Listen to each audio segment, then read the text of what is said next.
Udumo kuNkulunkulu kweliphezulu nokuthula emhlabeni kubantu abathokozelwa nguye. Babunzibanda okubingelelayo. Ngithi uJesu Kristu inkosi. Ngiyambonga uNkulunkulu kakhulu ongigcinile ngabona lolu suku. Ngikholwa ukuthi nawe uyambonga uNkulunkulu kanye nami. Ake siqhubekeke nezwi lethu laphaya kumaHubo 103 verse 1 kuya ku verse 5. Ngingakafundi ngicela siguqe ngikhuleke. Babongcwele babolungileyo, uNkulunkulu wethu nomusa egameni elihle lomfelo wethu uJesu ophilayo. Sendela kuwena Nkosi ngalesi sikhathi, sibonga uthando sithande ngalo. Sibonga umusa usiphe wona. Ngoba akekho njengawe, akekho futhi ofana nawe. Wembetha amandla njengengubo. Udalile izulu walendlala, udala umhlaba uphanyekezeni. Uyilidwala lethu, uyinsindiso yethu. Sithembisile Nkosi ukuthi lapha kumaHubo 34 verse 15 wathi Nkosi abalungileyo indlebe yakho uyibeke ekukhaleni kwabo. Mayikhala nje olungileyo uyaphendula. Lokho kuyasiphendula ukuthi masingaphenduli emkhulekweni yethu kusho ukuthi sesigudlukile endaweni efanele. Noma ubani okhulekayo mayengaphendulwa ingoba akekho ngcwele. Siyazi Nkosi iqiniso libhlungu kodwa linjalo. Iningi lethu siyaziqhenya sithi sisindisiwe, sineminyaka sisindisiwe. Kodwa siyakhuleka asiphendulwa ngoba ukusindiswa kwethu akukho ngcwele. Sisondela kuwena Nkosi khomba amabala. Siyababona abanye kunele kukhonjwa amabala bathukuthele baphume bahambe. Kodwa ngiyabakhulekela nje Nkosi ukuthi ubabekezelele. Laka lwakho lungabavutheli hleze babuye. Noma babuye ekhaya lezwi kodwa babuyele kuwena. Ngoba ukuthethelelwa kwakho Nkosi kukhulu. Uthe masikufune usenokuthola sikubize useseduze. Omubi ashiya indlela yakhe embi. Ubilo leli ivangeli elikhulunywa la nelishunyayelwa la ekhaya lezwi lokuvuma isono umuntu asishiye. Angavumi isono umuntu abuyele kusona. Basizeke Nkosi labo uyabaza benhliziyo yakho. Uyabaza obabumbela inkazimulo. Uyabaza abazimisele Nkosi ukuthi bahambe nawe kuze kube sekugcineni. Siyacela Nkosi ube kanye nathi, usilondoloze, usibiyele. Ngisize Nkosi ukuba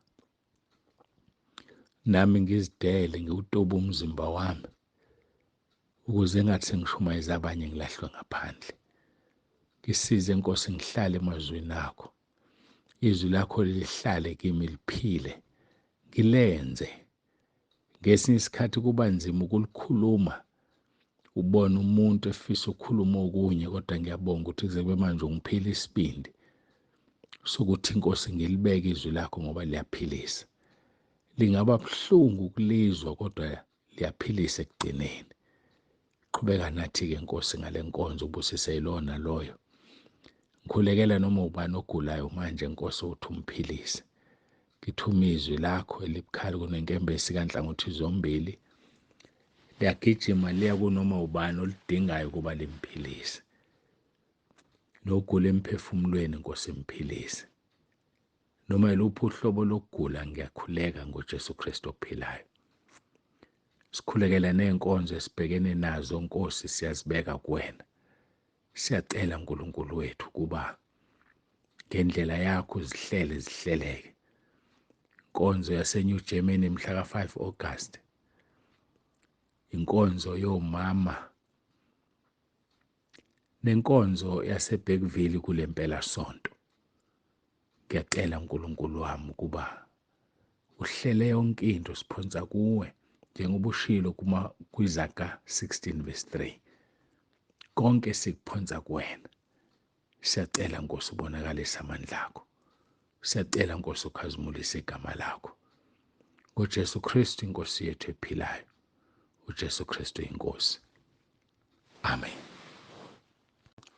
Siyambonga uNkulunkulu kakhulu bangcwele, siyamdumisa. Muhle uJehova, uyinqaba ngosuku lokuhlupheka yabazi abaphephela kuyena. uNahume 1:7 loyo. Asifundeke AmaHubo 103. Mbonge uJehova mphefumulo wami, konke okuphakathi kwami makubonge igama lakhe elingcwele. Mbonge uJehova mphefumulo wami, ungakhohlwa imisebenzi yonke yakhe yomusa. Yena othethelela zonke izono zakho, owelapha zonke izifo zakho, okhulula ukuphila kwakhe ekubhujisweni, okuqhelisa ngomusa nangobubele, osuthisa ukulangazela kwakho ngokuhle, ubusha bakho bubuyiswe njengokhozi. Uma ulalela leli hubo, kuba sengathi likhuluma nawe, likhuluma nami. Uma ulalela nje, ulifunda, kube ngathi uNkulunkulu ngqo uqobo lwakho ukhuluma nami, ukhuluma nawe. Yebo, kunjalo, iqiniso lelo. Kodwa angazi uma uyabona indoda kaNkulunkulu isiphendukile ekweni kwayo, eyidisiplina umzimba wayo kanjani. Mawuphuma ekutheni likhuluma nawe, ucabanga ukuthi umuntu owaye ezitshela, atshela umphefumulo wakhe ukuthi mbonge Jehova mphefumulo wami, ungakhohlwa imisebenzi yakhe yomusa. Ngoba siney'nhliziyo ezikhohlwayo, sihambe sikhohlwe. Kubizwa ukuthi uzidisipline, uzitshene, uthi hawu kodwa nsibande, kwenzeka kanjani ukhohlwe imisebenzi yonke kaNkulunkulu? Kwenzeka kanjani? Ukhulume nawe. Yini lento yenza ingani uyena uNkulunkulu ukuthethelela zonke izono? Usukhohliwe nje izono zakho ethethele. Usho kuwe, ukhuluma nawe. Uzikhumbuze mawugula, hayibo, ingani uNkulunkulu welapha zonke izifo zakho mphefumulo wami. Osucabanga abanye abantu, osucabanga odokotela, osucabanga amaphilisi. Ungangizwa kabi, awaronga amaphilisi nodokotela.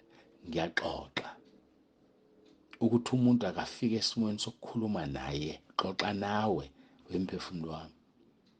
Phela lo nkulunkulu engimkhonza nganeno lapha zonke izifo. Kwenziwa yini manje ulalela abantu mabethi awuhambe enyangeni, awuhambe esangomeni? Kudalwa yini lokho? Yabona bazalwane, kukhona isikhathi la kufanele ke singazikhohlisi, sikhulume noqobo lwethu. Uthi uma ubhekana ney'nkinga, uzitshele ukuthi hayibo, lo nkulunkulu engimkhonza uyena phela okhulula ukuphila kwami ekubhujisweni. Njengamanje nje ngikubhujisweni mina, kodwa ngiyamazi ukukhulula ukuphila kwami. Kudalwa yini lokho? Ujike, uphenduke. Kunabantu abahlulwa ukuphuma emkipitweni. Yesu, umkipito. Akhethe ukuyosha esihogweni umuntu ngoba ethanda indoda noma ethanda owesifazane. Hayibo, ake sikhulume nathi. uNkulunkulu wethu yena osikhulule ekubhujisweni. Uzokhulula ubani ekubhujisweni? Uma uxabana naye, ake ukhulume nawe. Xoxa nawe. Just have a meeting with yourself. Ube ne-meeting nje. Yazi i-meeting inhle kabi i-meeting. Ngoba kwi-meeting, ama-meeting ahlukana.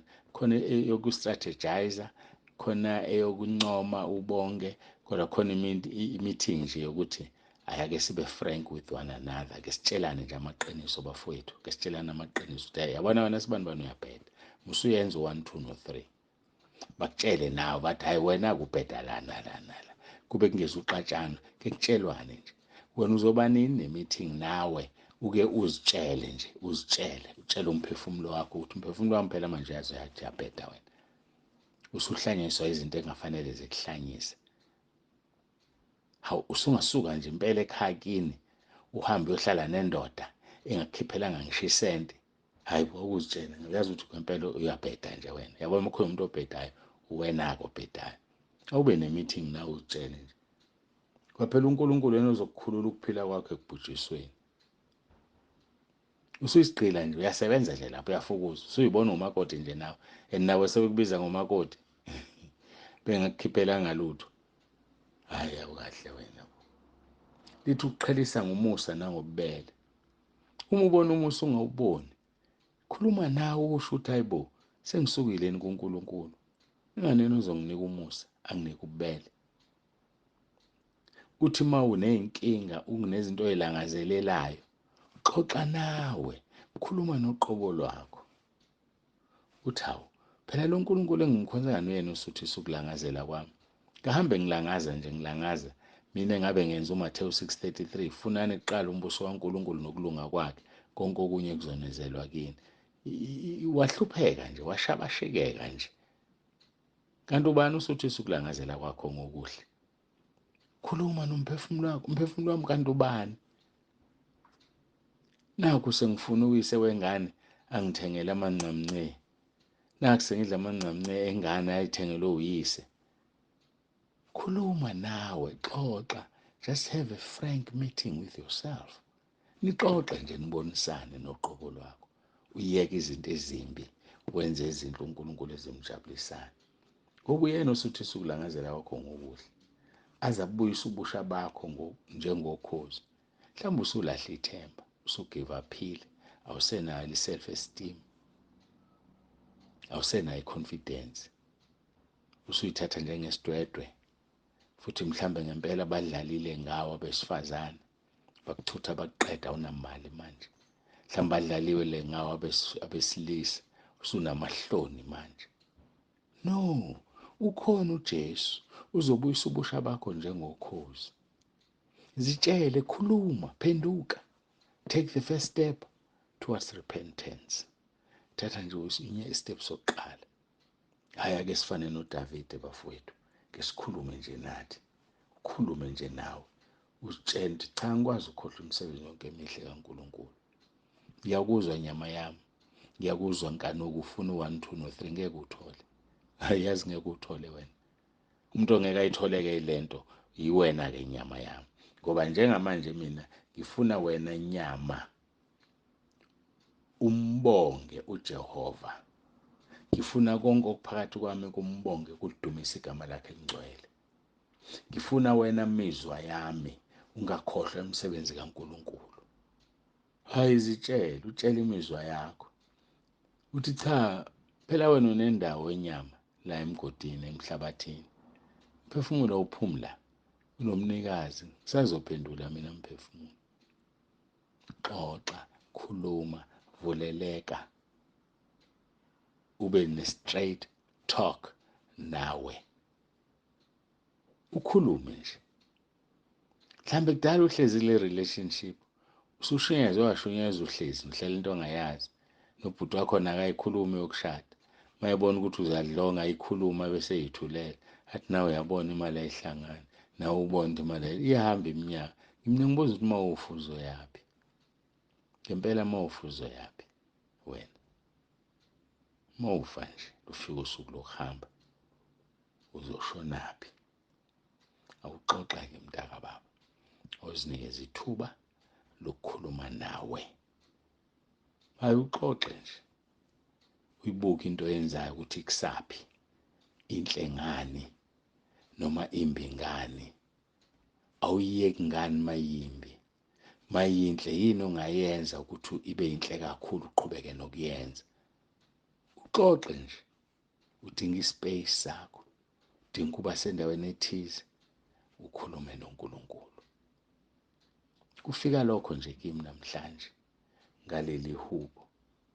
Yabona uma ulifunda uvela ul-owne uze uNkulunkulu ekhuluma nawe. Kuhle vele kunjalo.